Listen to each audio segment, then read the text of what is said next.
Before we begin the episode, I would like to thank our sponsor, Field Queens, an Irish-owned GAA and leisurewear brand created by two inter-county players, Una White and Orla Duff.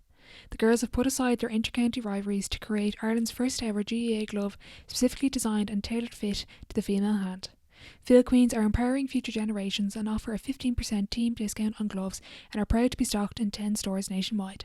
Having only started this venture in 2021, they have steadily grown their product line to include their original Empower gloves, bobble hats, snoods and water bottles. They've also just announced their brand new blackout glove, which are now available to buy on their website fieldqueens.ie. You can find out more information on their social media at Field Queens, which will be linked in the description box below.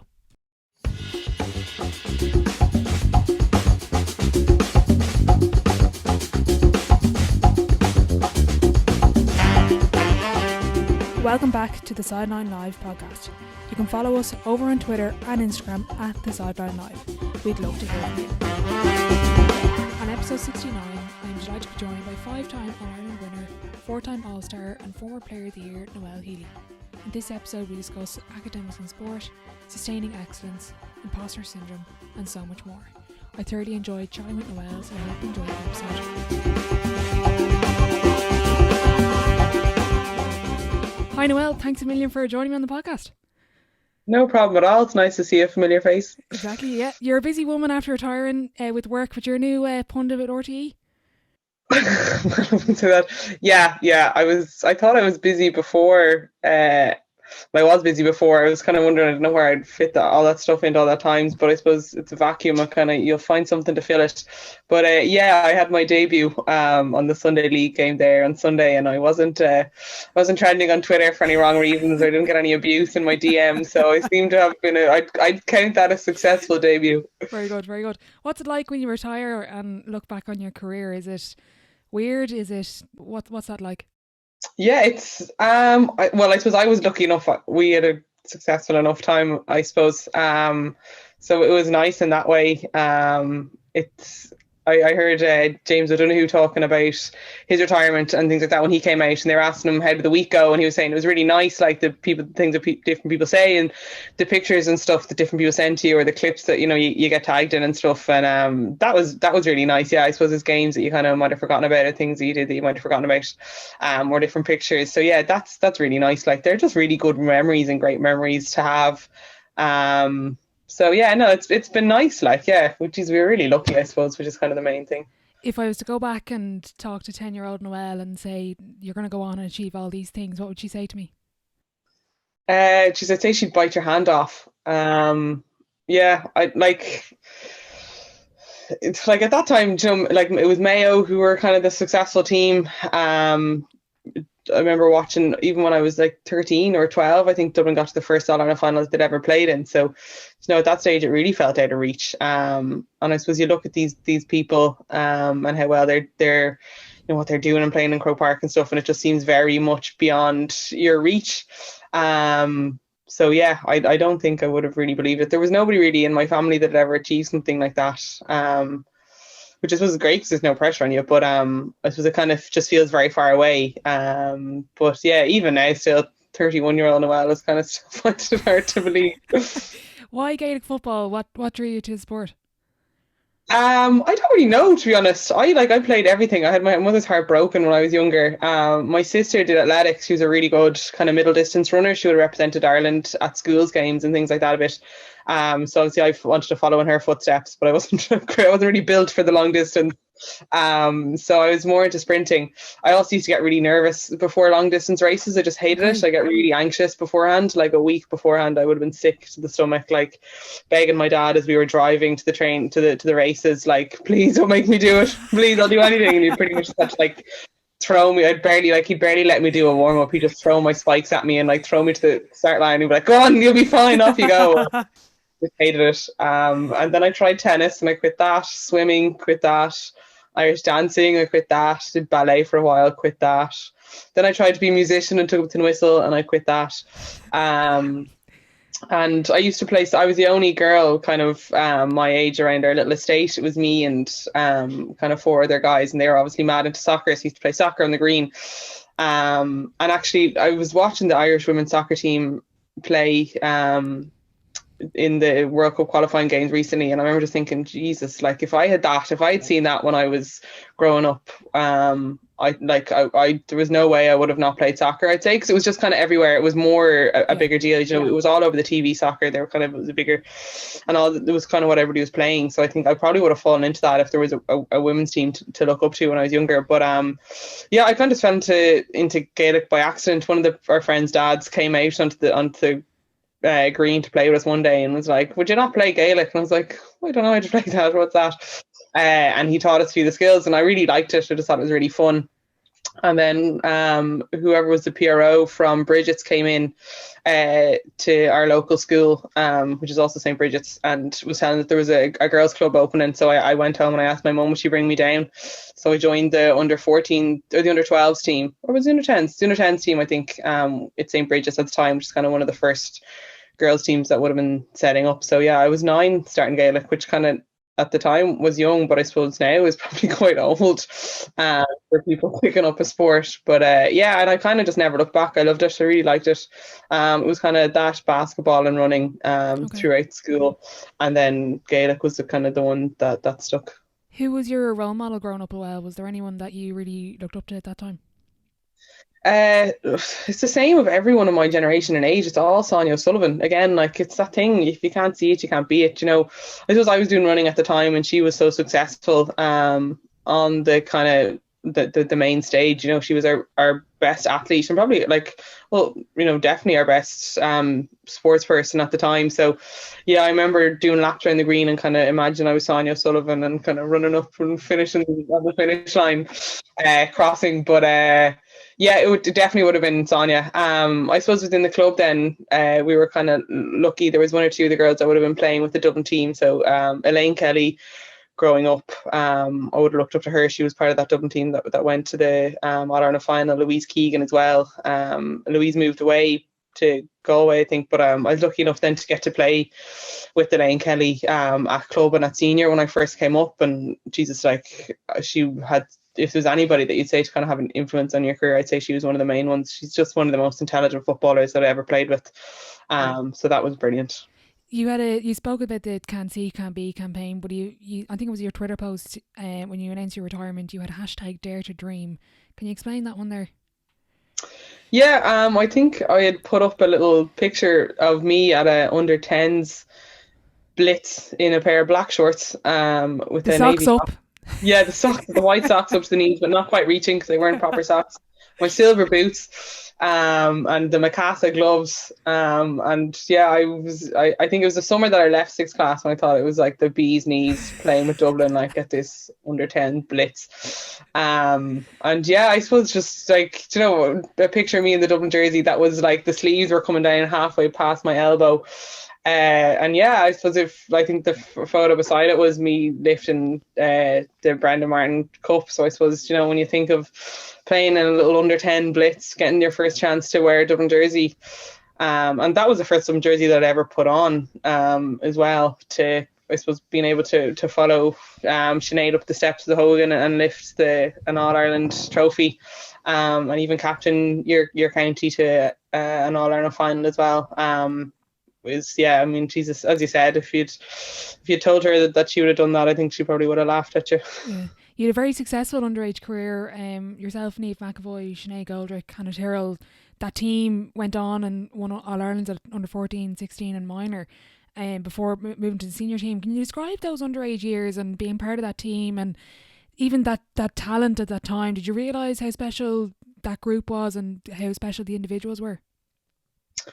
Yeah, I think we did, as we kind of moved on. And it was a point that my dad would always make to me. We were looking at he's great for keeping all the souvenirs of the match programs and stuff. And he was, we won the under 14. We got to the All-Ireland final. Poor Lindsay Davey was on our team every second year, and we get to the All-Ireland final, our first year up under 16 and lose, and then we'd win the next year. And I think as we went on and we kind of saw the consistency that was coming up, which is really unusual for girls teams underage. Like, hopefully it's changed a little bit at this stage, but definitely at that stage there would have been an awful lot of fall off. Yeah, I think we definitely did appreciate the success, and I suppose appreciate what we had. And like I think the team that started in the minor All Ireland final, there was something like 12 or 11 of the same players that started in the under 14 final. So I mean, fair play to the county board at that age to have kind of been able to keep us together, and to keep us successful as well, and to kind of recognize, I suppose, what they had at that stage, and what they had nurtured and developed, because they were pretty shrewd in giving us exposure to the senior team as well pretty early. They brought, when we were minor, they brought about 16 or 17 of that minor panel up to the Dublin panel. We used to train beside each other, for I think one of the Fridays a week, so we kind of do a half session as well. So we were shared quite well between the two teams, and it just gave us a really good experience of that senior, what that kind of senior football is like, which was great. For any of the younger girls listening, that is around that underage level, is there any particular skill that we're overlooking as players or coaches at the moment, do you think? I think the best thing a coach is that anything you can do is just like to be able to execute the basic skills really, really well. Even one of the things that you look at, if you look at like the Dublin men's team and their pomp, I think like they're so well balanced in terms of being able to use their right and left foot. And it just means that like they can do things very, very quickly and get themselves out of trouble very, very quickly by being able to give a very quick hand pass off the left side, being able to kick the ball very quickly off the left side, not having to take that extra turn or extra bounce to get themselves onto the right side. It was something that really struck me in the All Ireland final 2020 when they were playing against Mayo, just the difference in the ability to execute those basic skills so quickly, between Mayo and Dublin. So that would be the main thing that I would focus on, being able to execute all the kicks very well, being able to use your instep, your straight lace on both feet, being able to solo really comfortably off both feet and being able to hand pass off both feet. I would not see really any benefit in kind of going, too heavily into tactics and, movement and things like that when you're under 14 or underage. Like that stuff will come, is if you can able to really nail the basic skills. I think that'll stand to you. You made your senior debut at 17. You were still in secondary school. What's that like, making your dream come true when you're still, and you wake up the next day and you're back in school, back in your uniform? I don't know. It's kind of, things just kind of happen and you just kind of go, you do it and you kind of get on with it. I'm the first match I ever played was a Division 2 league game against Sligo, and I was playing wing back, I think. And yeah, I suppose you kind of just get hungry for more. The more you get, you start to, depends on who you are. I kind of would have, I suppose, especially when I started making to the senior team, because we had done well underage, I kind of appreciated the talent that I had and I suppose what I could do with it. And I suppose I kind of just started getting a little bit hungry for more. Like I started my first league game, and then got taken off, and I kind of wanted to be a consistent starter and, just to kind of see what I could improve to do that. So I suppose you kind of just set you start to move your goalposts of where you want to be a little bit, afterwards. But it's funny, like with the school that I went to at the time, and like my friends that were in school at the time, they didn't really care that much about football. So it wasn't like I was going in the next day being like, guess where I was yesterday, lad. Like they were just like, didn't care. They're like, oh yeah, you're playing some football match, whatever. Like, shut up. So that kind of brought me down to earth pretty quickly, I'd say. Yeah. How much, particularly maybe at underage and how it's evolved, but how much of your ability was down to natural talent versus work ethic? Very little was down to natural talent, I think. Yeah, well, I would think so. I don't know. I would have always worked very hard. I don't know if it's that kind of like imposter syndrome or like that under 14 team that we spoke about. So I didn't get on the under 14 team. I wasn't even sent for trials my first year under 14. And then I was sent for trials my second year under 14. I kind of just about got on, was very much on the periphery of it. I was kind of coming on as a sub in most of the matches. And I kind of felt like I probably thought I maybe could have done a little bit better, but I wasn't ever very good at shooting. I was just very fast. And I probably was a little bit of a loose soloer. So I kind of went away and worked on that a little bit. I did a good bit of work with my dad, with kicking and stuff. And then I played a match against Cabinteely. They were at the time when I was marking Goldie, and I did okay in her. I think I scored 2 or 3 points, and the manager who was involved with Cabinteely at the time kind of had said, like, Jesus, like, it's surprising she's not starting. And I think from then, so the first match that I ever started under 14 was the semi-final. So I kind of came into that team a little bit late. And then the same kind of under 16, a few of the girls got called up to play with the minor team, and I was one of the starting team that wasn't called up. So I kind of always felt like I was just a little bit behind where everybody was, and I think that kind of pushed me on a bit to work hard. And yeah, in the off season, I kind of always would have tried to keep up fitness and improve on something. Like shooting was something that I only ever really got a kind of hang on, I think, towards the end of my career, definitely from kind of like 2016, 2017 onwards. It was always that I could solo very fast, but just shooting and kicking and things like that probably wouldn't have come. So yeah, I think I would have always been someone who would have done a bit of extra work in the background. But I think most people, when you get to kind of inter-county stage, there's very few people who get there just on natural talent. There's so many people who are talented. I think you do need that little bit extra to string to your bow. Like you could be a great scorer, but you need to, if you're in the full forward line, it's not good enough that you're going to score. You need to be able to move. You need to be able to give, think quickly. You need to be able to defend as well. So I think the way football is at the moment, and the way it kind of had developed as well throughout my career, you weren't going to get by just on natural talent. It's a great help, but there was girls who were far better footballers than I was, but I think maybe I just was willing to work a little bit harder at it. Okay, you mentioned imposter syndrome there. Is that something that you experience as a player? Yeah, for sure, definitely, yeah. I think there's a certain level of it that can be helpful a little bit, but okay. Yeah, I definitely particularly after winning the Player of the Year in 2017, I definitely kind of felt like, there was Cora Staunton and Sinead Ahern who I was going up against. I kind of felt like I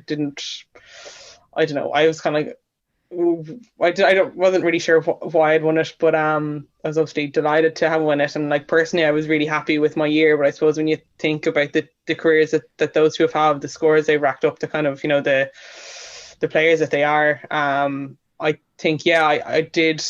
Funnily enough, I went into 2018 and I probably trained harder than I had. I actually thought I probably had a better season in 2018 than I did in 2017. I kind of felt like, oh Jesus, I have this kind of name now, or have this accolade, and I'm going to really have to prove why I got it. Which, yeah, I mean, it was great because it just kind of spurred me on to work a bit harder and to kind of advance my game an awful lot. I came into the league, I suppose, a bit more primed than I would have in previous leagues, and had a good campaign, which I suppose kind of personally felt like it took a little bit of pressure off myself. Noelle, how did you navigate sport and academics from a young age? I suppose trying to balance all the commitments you'd have as a teenager, whether it's social or in school and underage inter-county football. There's a lot of younger listeners that do tune in, and they've been reaching out trying to get advice from different guests about how to navigate that path. So how did you manage to navigate it, and what advice would you give? I know it's a bit of not a cop-out statement, but I would always have worked very hard. With school and exams, I would have always taken it quite seriously, and would have studied quite hard. So the first thing I did, I picked subjects that I liked. I suppose I've definitely much more of a maths kind of brain than I would have with numbers than I would have with languages. Okay.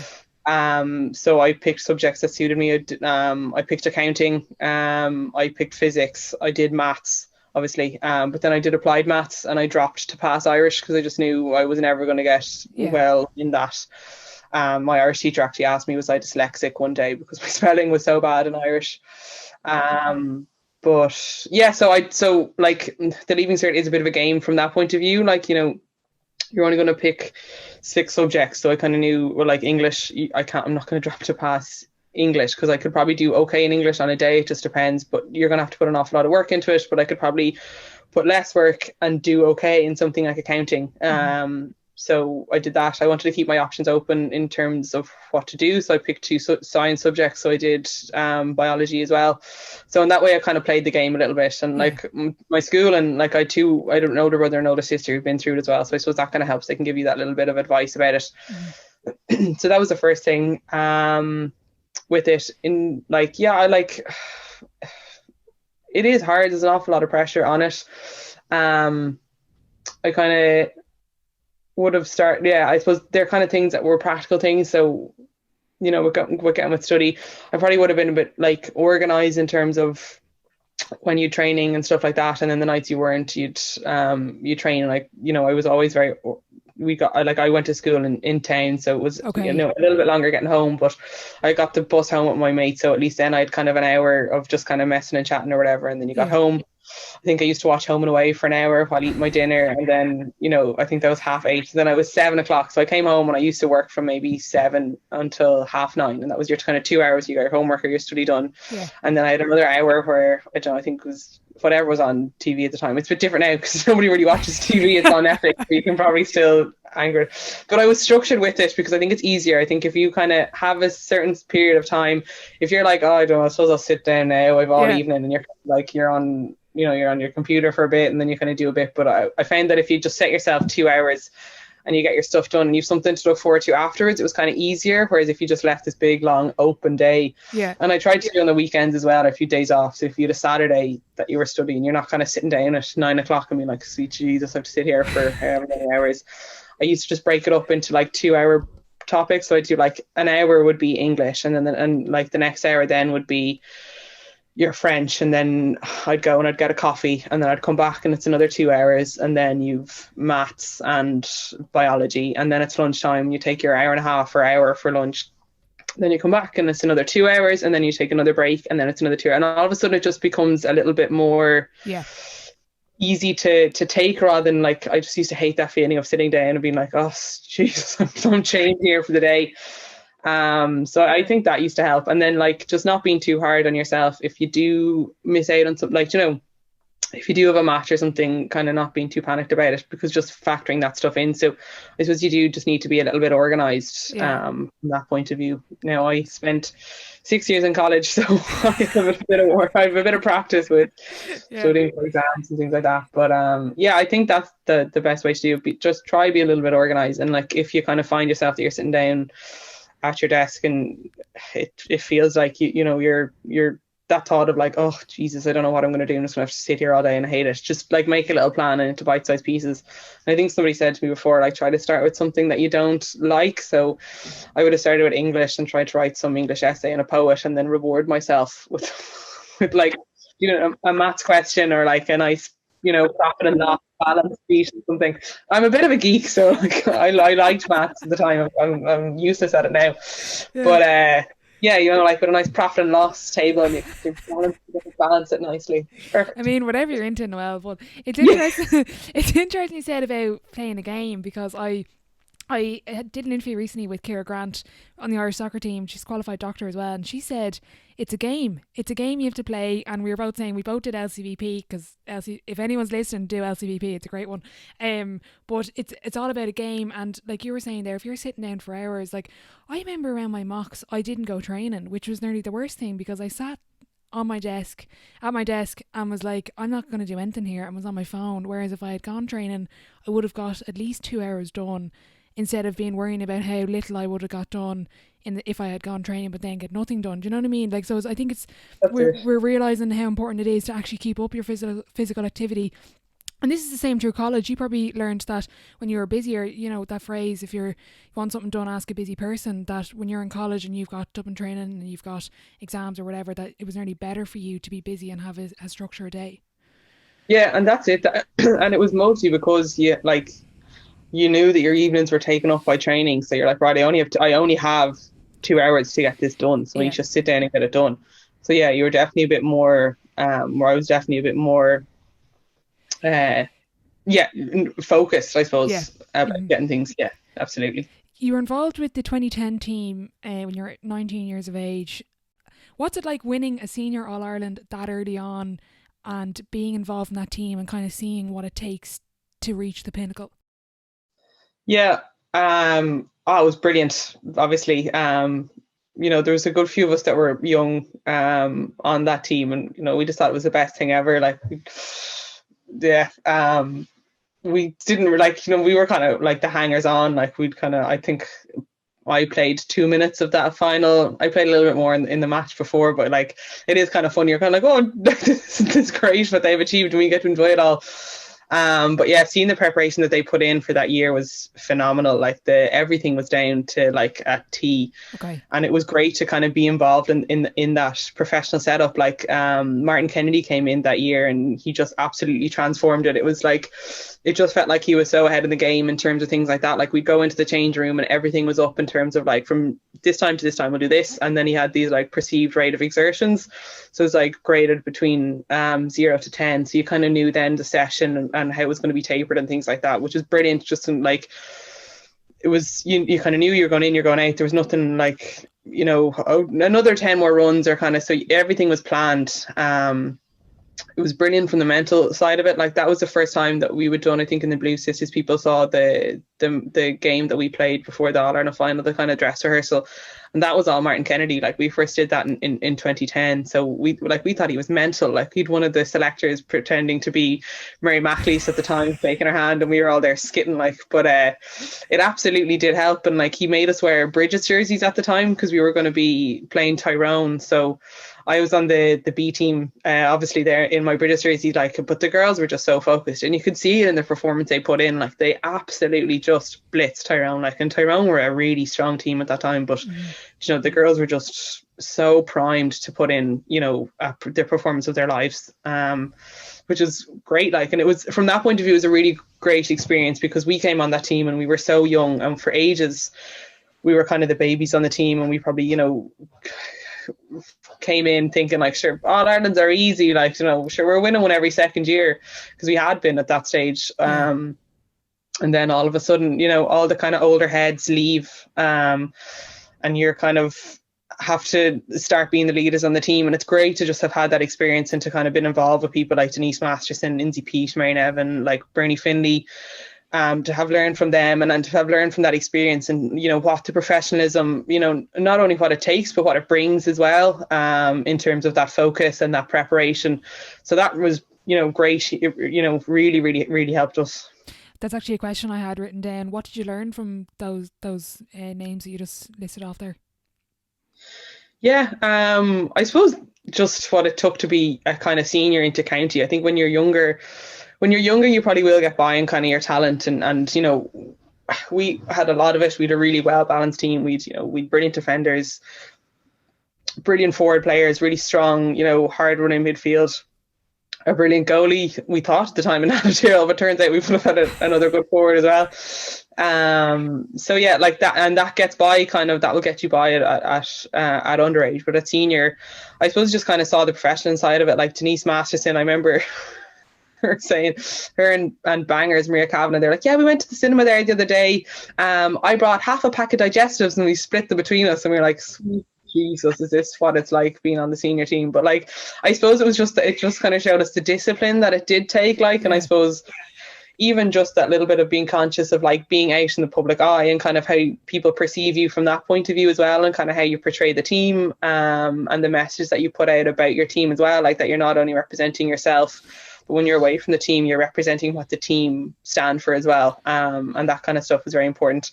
But yeah, it kind of just like how to be a senior athlete. And I suppose like even just in terms of the game though as well, like I suppose like Mary Nevin, I said, Elaine Kelly, I should have said as well, on that 2010 team, just their movement, how intelligently they use the ball, how they made, like, before as a wing forward, you'd kind of just think like, oh yeah, I'm a forward, but I just play in the wing. But like how to kind of use that to create space, how to make your runs as a wing forward, how to be an option for a kick out as a wing forward.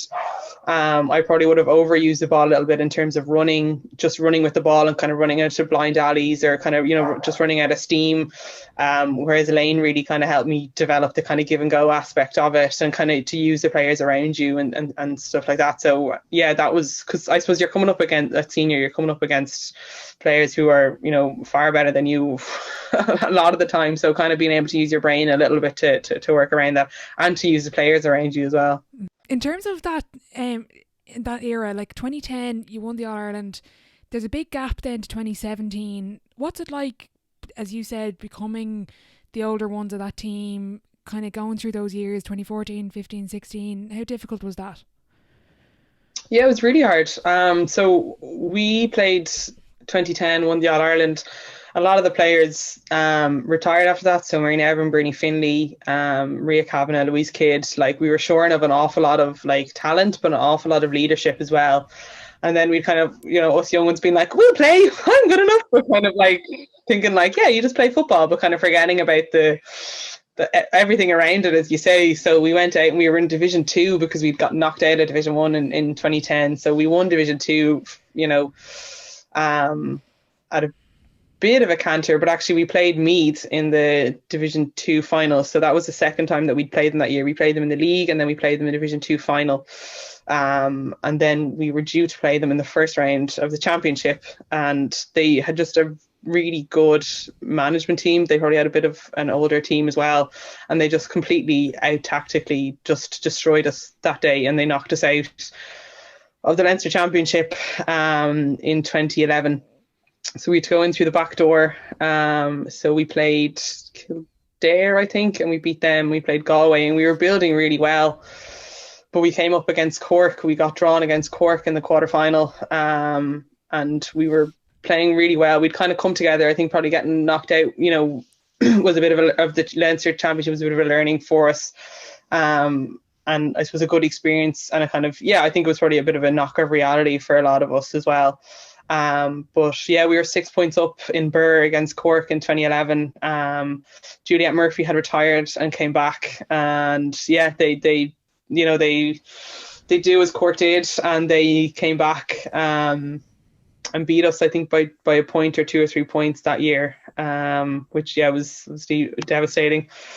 I thought we had a really good management team that year. We Tommy Brown from the year before, and we'd Angie McNally as well, but the two of them stepped away after that, and I actually just wanted to take a break from senior football at that stage as well. I had a few things kind of going on personally that I want to take a break from. I lost one of my friends after she'd had a lung transplant, so I kind of just wanted to spend a bit of time away from football and just kind of focus on getting time with friends. And I went away and I did a J1 for 2012, so I missed the 2012 season, and then I came back in 2013, and everything had happened in 2012 in terms of Denise and Siobhan being dropped from the team and stuff like that. So Dublin was actually going through a terrible time. I think the county board had stepped away. There was nobody that wanted to touch us in terms of management.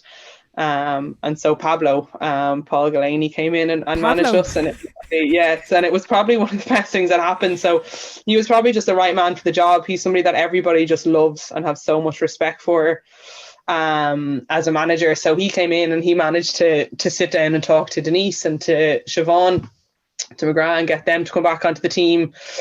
Lindsay P came back, Elaine Kelly came back, I came back onto the team. We kind of did a look around for players who we thought would be good. So that's how Martha Byrne came onto the team. I was playing with her in college, and I thought she was brilliant. The girls had just won a minor All Ireland final the year before, so it was the same story. They'd won under 14, under 15, 16, so that brought players like Dee Murphy, Leah Caffrey, and Sarah McCaffrey, Siobhan Woods up. So it was kind of just that really nice mix of blend of youth and some experience. And we had a lot to kind of try build on, but we won the Leinster Championship back that year, which was great. And then our old foes, we played against Cork again in the All Ireland quarter final, up by 8 points this time, and they came back and beat us again. But I think that was a successful year regardless, because it was just such a good rebuilding year. We got lots of talent in. Everybody, it was probably one of the years that everybody just really enjoyed. So it kind of just brought a bit of life to Dublin football when it was in a really bad place. We were able to get Greg in then to manage us from 2014, 2015. And he just really built on. He kind of, every year, he was brilliant, just and able to kind of bring the blend of someone else new in. So Carla Rowe came up that year. Molly Lamb came up that year as well. The next year, you had players like Miriam Scanlon who came in the following year, and then the year after that Lauren McGee came in. So he just was really good for kind of bringing players through. But yeah, unfortunately, I suppose, we lost the 3 All-Ireland finals, but I mean, even getting to 3 All-Ireland finals in themselves is a massive achievement.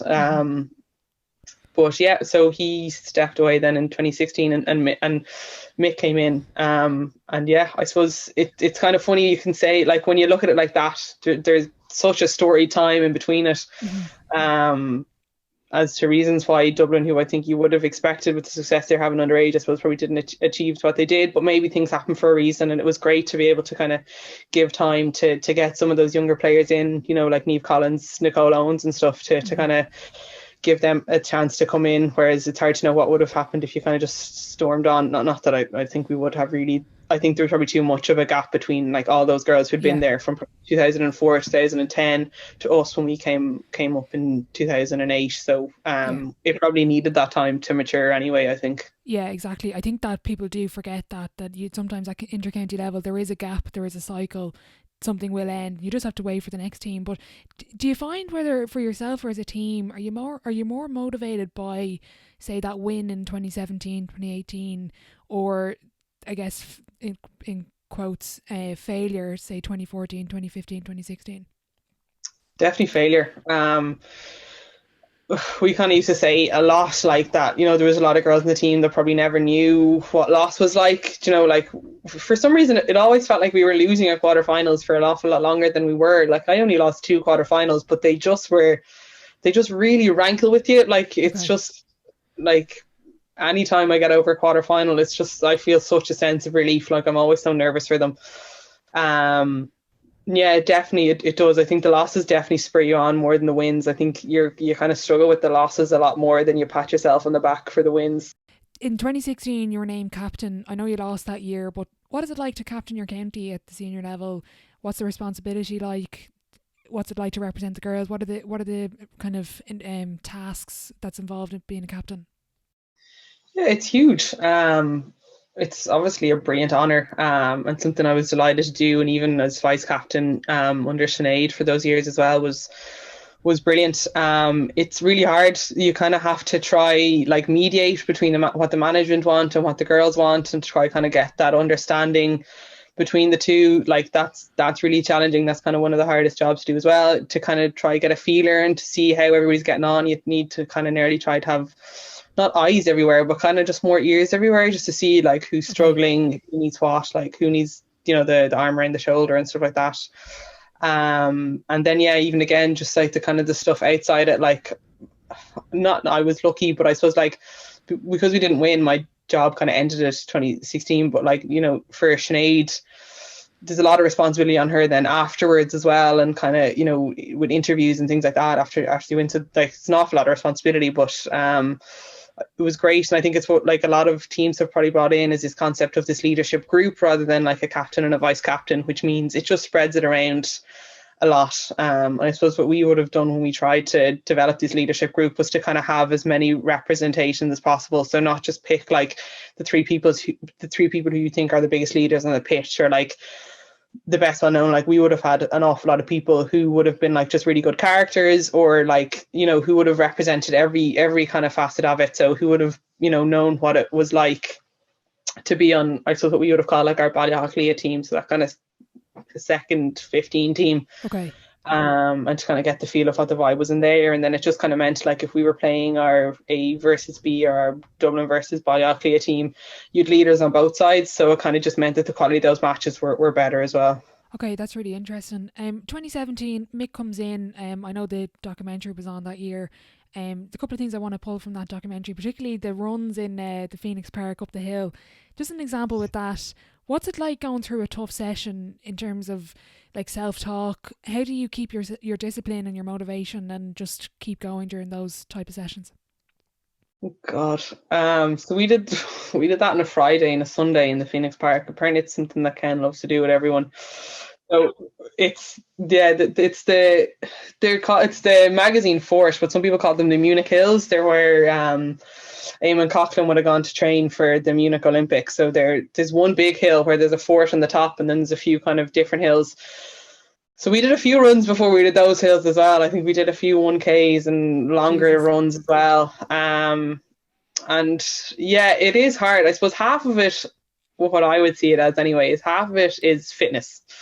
There's probably a certain extent once you go past that, it's hardship training or like The mental side of mentality things. training. Exactly, yeah. It's like that. Like uh, we had a trainer with Bridget's who was a he was in the army and he had a very good term for it, but I can't think of what it is now. But yeah, it's just learning to be comfortable in the uncomfortable, I suppose, is kind of what it is. Okay. Um, but yeah, it's oh Jesus, it was awful. I remember like we did it on the Friday and we only did half of the session and we all kind of knew what was coming and like Ken was taking great delight in it. He was like, "This is just half of it now. Wait till Sunday. We get the real thing." It's like, oh, Jesus, I was in the middle of my first set of exams for my anesthetics, so I was like, "Oh sweet Jesus, this is the worst weekend of my life." They were on the Tuesday.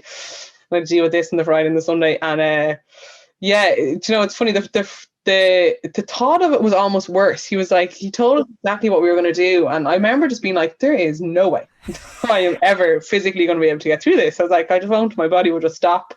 And like on the Friday when it happened, some of the girls were like vomiting. I remember one of the girls was vomiting, and I was like, "You're going to be okay," but like I actually can't stand. I was like, I can't be near you because I think I might vomit. I was like, "You'll be fine, there," and just like kind of walked off. But then on the Sunday, we got through it. So like it was just a complete mind over matter. And I remember just this buzz of being like, I can't believe I was actually physically able to do that. Yeah.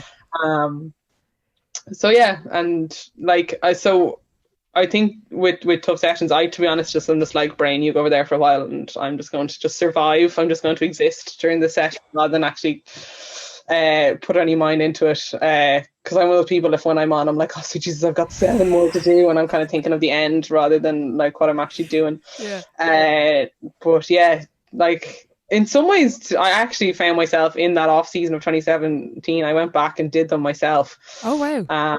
Because I actually just I thought I know for me they were kind of like, well, this is kind of the standard that you need to be at. And I like during lockdown I brought my sister to them as well. You see a few people doing them and training on them. They're tough, like, but they're a good run. Okay. But yeah. Yeah, I definitely won't be doing that this weekend. When you mentioned there your Head exams, down, our stuff is how you get past. you mentioned your exams there, and even work, and this beyond 2017. But I work shift work, and trying to balance club football with that is a challenge. How in the world did you manage to do all the exams, work as an anaesthetist, and still maintain not only county football but an intercounty career that is like very, very successful? How did you do it? What was the secret? I don't know. Yeah, like I, I suppose like somebody asked me this before, and like not like it's that Molly May thing, like everybody has the same 24 hours in the day. Like I would counteract that with like in college I was very lucky. Like I like living in Dublin, you're lucky. You've choice of 3 colleges, so I didn't have to move outside of Dublin. I was very fortunate. I was able to live at home, so I had somebody to cook all my meals and I had somebody to do all my washing. Which was also great. And then there was no pressure on me to have to get a job or anything like that. So like that also helps as well. So look, there's certainly fortune in that side of it. My parents booted me out of the house in 2017, so that took away that comfort from it.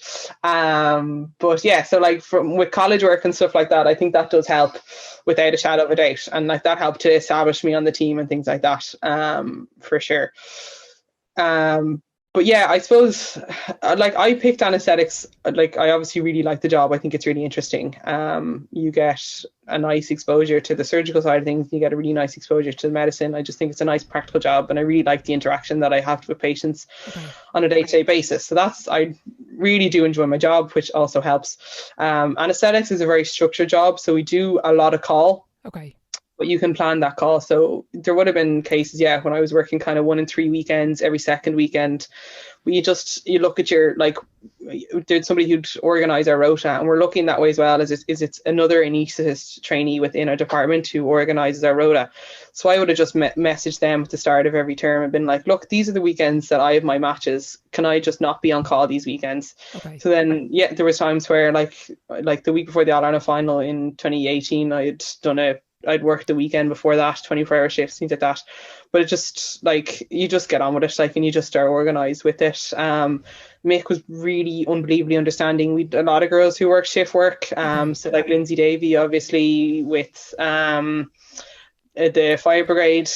We've a lot of healthcare professionals like Siobhan Colleen would be on call. Her phone would be going off in the middle of a session. I remember we were about to start a 1K one time and her phone went off. I was like, I don't know if I believe that, Siobhan, but off you go for training. So yeah, like they're really understanding. It was kind of one of their good things that they were kind of like, look, this is your hobby, and like we'll get as much of it out of it as we can, but like there's other things out there that are more important. And like it was the same when I had to go down to Cork. Like Mick was unbelievably understanding. Like, you know, whenever I was able to get up, I got up, but there wasn't too much pressure on me either way. So you know, that was great. But yeah, like it was just organized, so like just try to be a bit organized, you know, the understanding of people around you, and kind of the understanding of yourself that you're not going to be at everything, which did get a bit frustrating towards the end, for sure, particularly as they kind of changed they changed the format of the championship to have more matches in the middle of the summer, which was really difficult for me because you'd matches nearly every second week, so it just put a little bit more pressure on me. And yeah, I like enjoying it. Like, I mean, that was the kind of thing that I just told myself every time. There's nobody making me do this. Like, you do miss out on a lot, like for sure. You know, weddings, friends, like social kind of things like that, absolutely are kind of fairly out the window for most of it. But like, that was all my choice. Like, that was my decision. So like, you kind of have to be a grown up about it and just live with that and kind of get on with it. Like, you know, so that would kind of be the way that I would have looked at it. That 2017 season, you won Player of the Year, won the All-Ireland, you won Player of the Match for the final. So 2 minutes, 15 seconds, you had the ball, you didn't score. Your role, I think, with Dublin was really interesting. It kind of reminds me a little bit of Paul Flynn. You're doing the dogged work, you're running up and down the whole game. What do you think was your strength during your career? You said you only developed your shooting maybe near towards the end, but in those other years, what do you think was your biggest strength for the team? I think line breaking was probably the strength. So the kind of the pace coming off the shoulder, and being able to take maybe a player or two out just by kind of power, just by sheer power going off the ball. I kind of would have liked to think that my decision making in terms of passing and things like that helped. I think I'm a pretty good hand passer, but like just in terms of like in terms of setting up, I know it's just like low hanging fruit. Like I can hand pass, I'm a really good footballer. But sorry, just in terms of kind of like setting up players for a score, like I think like I would have liked to think that like, or I suppose one thing that I would have thought that I brought to the team was my vision in terms of being able to see that hand pass and that score from coming in, kind of seeing that extra player and using the hand pass to take a few players out. So yeah, I think they would have been the two. I think the ability to kind of line break hard off the shoulder and carry the ball from that point of view, and then knowing when you've drawn the player and kind of time. I suppose it was the timing of that hand pass more than anything. If you watch, there was a goal at the weekend actually. Conor Glass was on the ball for Derry and he did it really well. He kind of faked to take a point, to take a step just enough to draw two of the players and then hand passed it, and all of a sudden, you know, your man on his team was free and open. I think, you know, it's kind of something like that that's underestimated. It's that timing of the hand pass, when to give it, to be able to take players out, to know when you've drawn players enough that you've enough time to get the hand pass away, but you've also they've committed a bit. So yeah, I think they would be kind of the two things that I would have brought. 2018, 2019, 2020, you're coming in as champions into the new season. What's it like kind of coping with that expectation, particularly when you go, you know, that conversation of 3 in a row, 4 in a row? It's nearly when in the ladies' game more than the men. It's when you win one, it's, you have to chase Cork's 5. Yeah, I suppose we kind of just set ourselves different goals. I think for us in 2018, we never really had done very well in the league, so we wanted to do well in the league. So I think winning the league was great for us because that kind of spurred us on a little bit. And they changed the championship structure then in 18. So that was kind of a little challenge in itself almost, because you'd like your group stage. So it kind of helped keep you focused as well. with it. We kind of just never focused on it, like, to be honest. I know it's easy to say, like, it's that cliche, but like we just didn't. Like, Mick was great in terms of always setting different goals for us in terms of like the way we wanted to play, and like just kind of setting smaller targets for us that I suppose if we had achieved, we would hope that it would be good enough for us to be able to win the All Ireland, because if we felt like we were good enough that if we played to a certain standard that no team would be able to beat us. Yeah. So we just kind of set our own targets out and kind of what we wanted to achieve as a team, and then obviously like whatever team we came up with, we would have focused on negating kind of their strengths as well. But yeah, I think that was it was never really spoken about. Every year kind of had its own little challenge, because then in 2019 I was down in Cork, so that was kind of my own bit of a challenge, and there's always different people breaking in and stuff, so you kind of have enough things going on in terms of like inter-team competitions. And then obviously 2020 was a year kind of its own, but was almost kind of the nicest one, because it was kind of what we felt like it was more just for us as a team to kind of do, because we'd been away from each other for so long. It was kind of nice to be able to come back together and kind of prove that, I suppose, no matter what scenarios or what like hardship or things like that is thrown at us, we can still be successful and we can still win. So that was kind of almost one of the nicest ones. Okay, that's really interesting. There's a great phrase: to be successful at one thing for 5 years is excellence, but to be successful for 10 years is genius.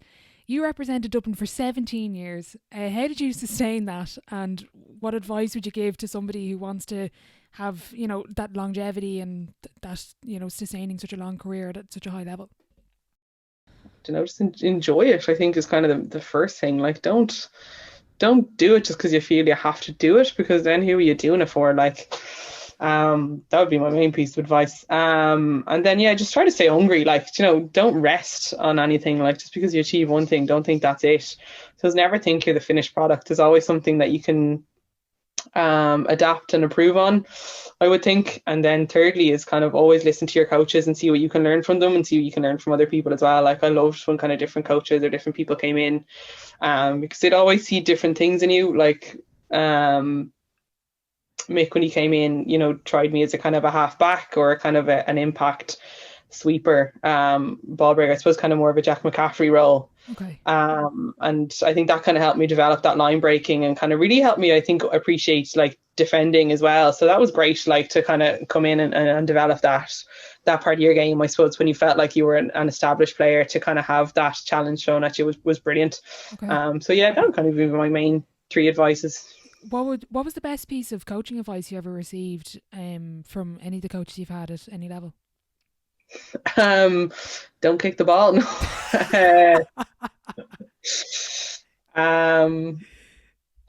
Oh God, I don't know. It's been a lot of it. I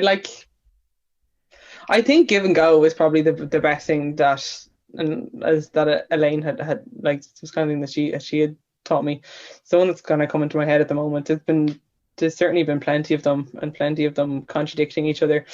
But yeah, give and go and play with your head up, I think, is kind of the two best ways. If you can see what's going on, you can control. Like, if you can see what's going on when you have the ball, you can control it an awful lot better in terms of where you want to go and what you want to do with it. So I think that would be my two pieces. Is there any particular game of your career you'd like to go back and relive and play over again?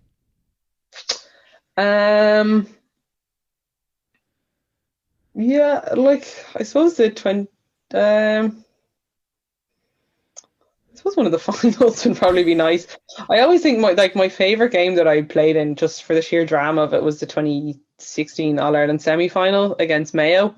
It was just raucous. Like, it was in Breffni Park, which is one of my favorite pitches anyway. The crowd was brilliant. Like, it's a smaller kind of stand, and it was packed. Like, there was a lot of bite to the game. Like, it was a real tough physical game, and the crowd were kind of getting involved in it. It was brilliant. And then just that sheer joy, or like elation, when Nerd hit the ball over the bar with the last kind of free kick of the game was brilliant. Yeah, really good. Like, it's kind of, they're the moments that you kind of miss to go back in. Just that, like, when the whistle goes or the hooter goes, that just like elation is, it's kind of, it's great. Mick would always say, there's a lot of people that just go through life and exist. At least kind of we got to live it. And he would have even said that about the kind of the low moments as well. He's like, well, isn't it great that you got to experience, like, that you cared about something so much and that you were part of a group that cared about something so much that you felt those emotions no matter what they are. And I was like, yeah, it's a good point. Like, it's a good way to look at it. What was the thought process then of stepping away? Obviously work is a big factor as well for you, but was it that kind of mentioned earlier, that enjoyment piece was kind of going, even in terms of maybe a little bit of burnout, like what you're trying to sustain is even trying to swap shifts and stuff, it obviously took a bit of a mental toll there as well. Yeah, exactly. Yeah, it was all of that. I think like just kind of looking into another year of trying to swap shifts around, letting people down outside of kind of football as well, and missing out on things. I suppose just that kind of drive of kind of making all those sacrifices started to wane a little bit, and I kind of wanted to step out of it before it kind of started affecting your football. I saw an article actually Owen Cadigan had written in the Examiner yesterday, and he'd spoken about kind of there's no good time, but maybe there's a right time. And I suppose the kind of he was just saying about, like, people who've probably stayed on that bit too long, either searching for the kind of that perfect exit or kind of staying because they felt that they had to, and them becoming, cranky and grumpy and stuff like that. And I think, that wouldn't have served anybody at all. So yeah, I think for me, it just kind of felt like the right time. I suppose at work as well, kind of the way that it was and what we had just come out of, probably in retrospect did add to it a little bit, but I don't think I would have, I don't think I'd change my mind or go back at this stage. I'm kind of more than happy and content in my decision. Very good. What do you think is the biggest lesson you've learned from sport in your career? Jesus, there's loads. And you kind of don't really realize it until you start speaking to people or talking to people who haven't experienced it, and you kind of think of all those, I suppose, skills and lessons that you've learned in anesthetics, we like to call them, or like I suppose in kind of in work you'd call, like, not even anesthetics, but just I suppose in kind of a career wise, the transferable skills or the non-technical skills. But yeah, like, I mean, being part of a team is brilliant. Kind of learning how to exist within a team as well. Learning leadership skills, but learning followership skills as well. I suppose just that kind of learning what it takes to be in a high performance environment and a high performance team, and kind of how to help create that and how to develop it is brilliant. How to kind of bring that out of other people.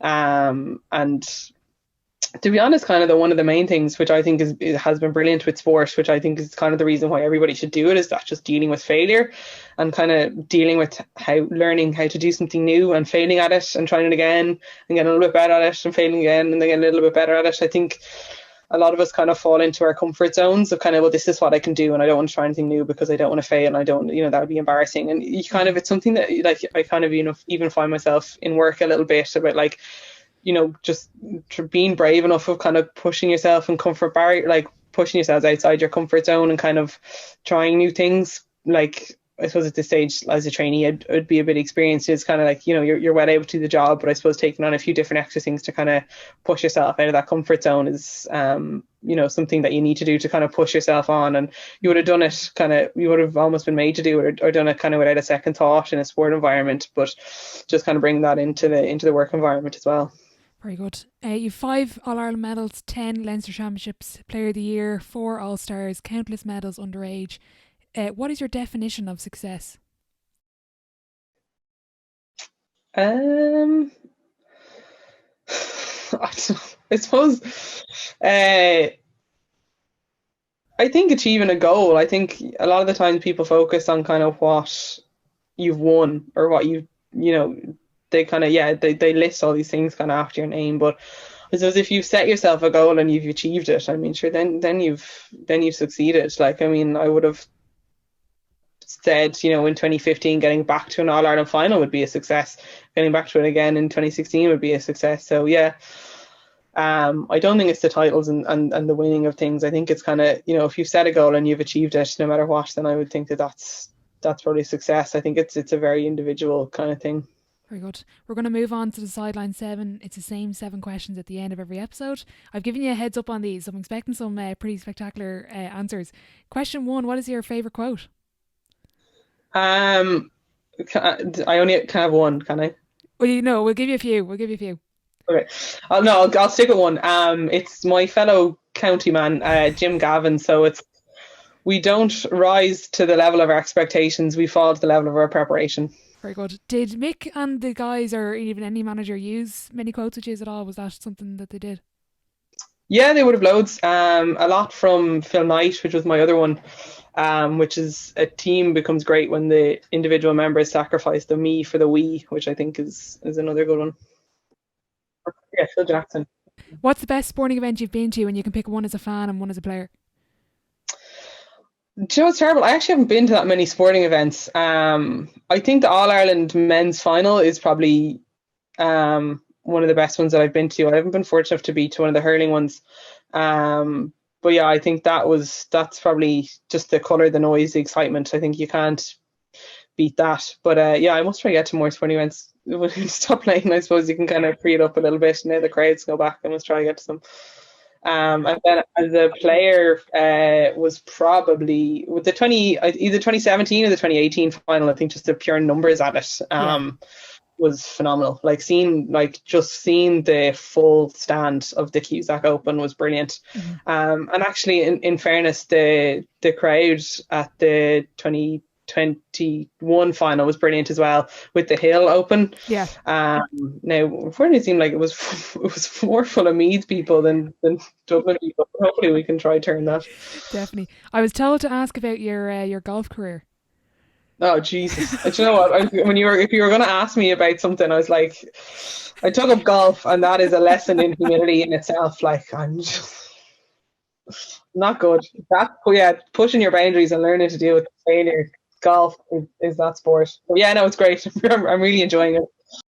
Question 3, what's been the biggest setback or challenge so far in your career, and how did you react to it?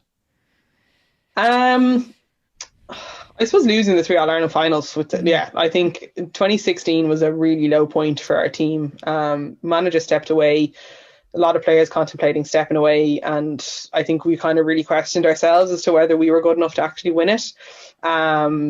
And yeah, that would have kind of been the one thing. I suppose what we did is we just got rid of that bigger picture thing. We stopped trying to be a team that was trying to win All Ireland and just went back to the basics of it and tried to just make ourselves better footballers. And with that, I suppose we were lucky enough to come away with success. But I think, that was, I think we kind of stopped trying to just focus on one big goal. And that's kind of what I talk about, like when I say like success shouldn't be just winning an All Ireland, because you can get lost in that. And I think it can demean other people's achievements a little bit.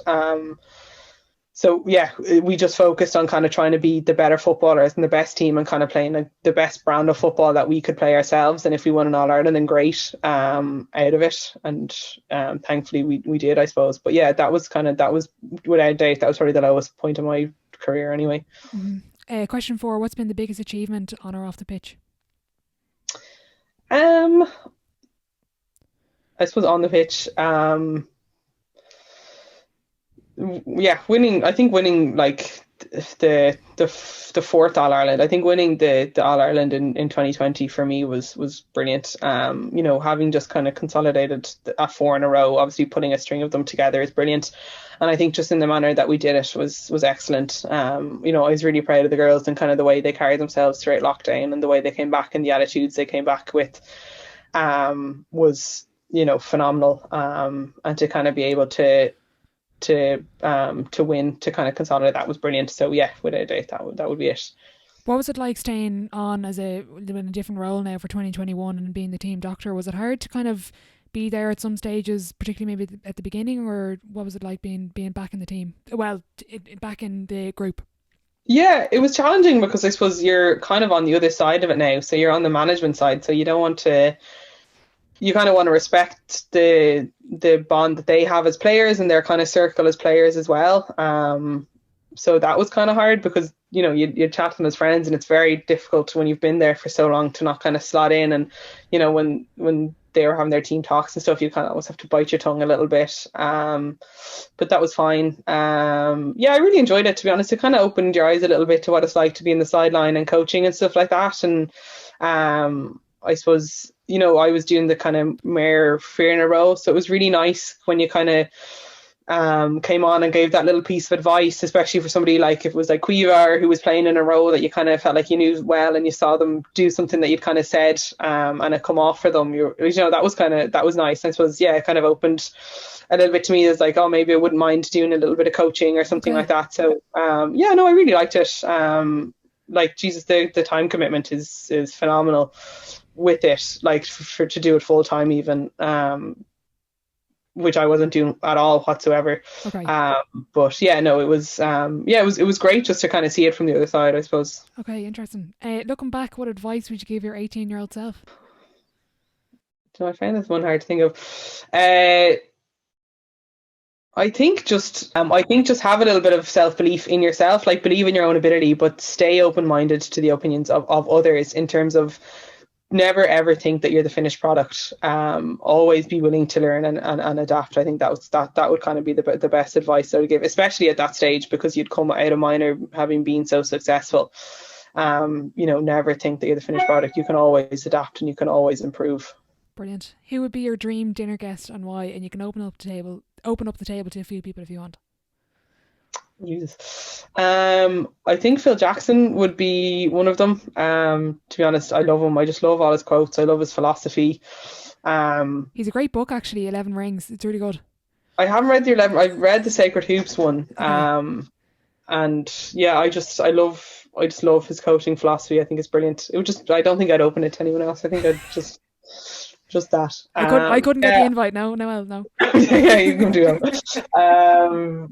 Yeah, I don't know. I love the way that he handled Rodman. Like, I just think he understood players so well. He kind of knew how to get the best out of the players, which I think is important. There's a clip from was it Liam Sheedy at one of the water breaks, and it goes around, you just see him talking to the different players, and he's kind of like slapping one of them on the back and giving out to them, and then the next one he's like got the arm around the shoulder and saying it so quietly. And I was just like, that is unbelievable to see something like that in action. Like, there's a man who knows his players so well, because that's kind of it. Like, you know, that's the one thing about coaching. You can't just do a one size fits all. Like, you kind of need to know your team inside out to get the best out of them. Yeah, you're definitely a future coach, Noelle. I'm seeing this already here. Final question before I let you go. If your life was a book, what chapter would this be called? The end. I don't think anybody would want to read that. Jesus. Somebody was saying that, like, would you write a book? I was like, this would be the most boring book in the world. You're like, and then the next weekend I was working, and the weekend after that I was training, and then I was studying. It was like, yeah. The end. Jesus. We'll go with that. Well, thanks so much for coming on. I really enjoyed it. Very best of luck with everything off the pitch, and thanks again. Not at all. Thanks very much. A massive thank you to Noelle for joining me on the podcast today. I thoroughly enjoyed our chat, and I hope you got something from it. I just want to wish her the very best of luck moving forward, both on and off the pitch. If you are enjoying the episodes, I'd really appreciate if you could leave a rating and a review over on Apple Podcasts and Spotify, as it does help the show grow. A big thank you to Phil Queens again for sponsoring the series. As always, thanks for listening, and I'll catch you in the next one.